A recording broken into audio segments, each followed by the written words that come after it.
Hi guys! For today's vlog, samahan niyo ako sa part 2 ng aking maternity shoot dito sa Beginnings Photo Studio sa Cubao, Quezon City. So eto na nga guys ang aking first outfit at magsisimula na kami sa pagpipicture ng aking maternity shoot. So kung mapapansin nyo guys, napakaalaga talaga dito sa Beginnings Photo Studio. Inaasikaso nila kami ng maayos at the same time, napakagaling nila magturo kung anong pose ang kailangan mong gawin. So napaka-komportable guys kung gusto nyo magkaroon ng photoshoot din, maternity man yan or newborn photoshoot, pwede nyo dito yan gawin sa Beginnings Photo Studio. At dahil ito na nga guys ang first layout ng aking maternity shoot, inaayos na yung dress ko at yung paa ko, kailangan kasi siya naka-tiptoe siya. Napakahirap pala guys mag maternity shoot kasi imaginein mo magpo 4 kilo na yung dinadala kong baby na si baby Brandon, tapos kailangan naka-tiptoe pa ako. Kailangan daw kasi yung mga style na ganon para magiging maganda yung kalalabasan sa inyong picture. So sobrang saya ko guys na na-experience ko tong maternity shoot na to sa aking third baby. At hindi lang yan guys, so habang sila nagpipicture tapos meron silang makitang hindi maganda sa iyong makeup, nire-retouch talaga nila guys. Ganun talaga sila kaasikaso. Actually guys, meron akong dalawang costume na gagawin dito. At eto nga guys ang first costume o first motif ng aking maternity shoot. So nag-e-enjoy talaga ako ng sobra-sobra. Ang lakas maka-artista guys kapag ka nagma-maternity shoot kayo or nagpo-photoshoot kayo. At sa costume na to guys, hindi lang ako ang solong pinicturan dyan. Ito yung shoot ng solo lang ako. Tapos, eto naman yung naging shoot na kasama ko si Daddy. Ayan. Together kami guys sa costume na to. Para kaming nagde-date lang dalawa. Tapos, upcoming si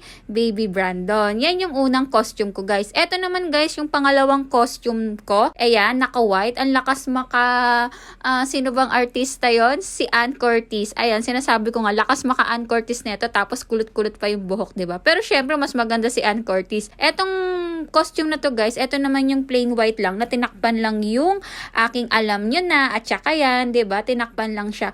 And then, kapag tapos kong picturean yan ng solo, nagkaroon naman kami ng family picture together with the kids. So, eto naman guys, yung nagiging outcome niyan habang kami ay nagpo-photoshoot. Alam nyo ba guys, gustong-gusto ko to na marinig nyo kung paano mag-instruct si photographer, kung ano ang ipopost nyo o kung ano ang ngingiti mo o kung pierce ba ang gagawin mong expression ng iyong muka. Kaya lang, hindi ko siya magawang isama yon. Kailangan talaga guys naka-voice over kasi yung buong studio is meron siyang background na tugtog. Makaka-copyright naman ang lola nyo kapag talagang ginamit ko yung pinaka-eksenang yan. Kaya talagang for the voice over muna ang person. At so ayun na nga guys, diretso na tayo sa pagkukwento. Habang kami ay nagpa-family picture, kung mapapansin nyo, nakasimangot talaga si Kuya Gian. Hindi nyo naman siya masisisi guys dahil sa unang vlog ko neto, sa part 1 ng aking vlog ng maternity shoot, talaga naman tulog yan guys sa waiting area ng photoshoot studio. Talagang natulog siya kasi ang layo naman ng biniyahe namin. From Cavite to Cubao, nakabiyahe kami ng ganyan. Madaling araw pa kaming umalis kaya talagang tulog na tulog si Gian. Since ginising ko siya guys, ayan, hindi niya na magawang ingiti ang kanyang muka dahil po sa sobrang antok. So ayan, sa mga nagtatanong kung bakit siya nakasimangot, alam nyo na kung bakit. At syempre, hindi natatapos yung photoshoot na yan sa ganyang costume ko. Syempre, nagkaroon ako ng mga solo dyan na picture ha. Pinipicturean ako ng photographer, tapos yung kanyang YP,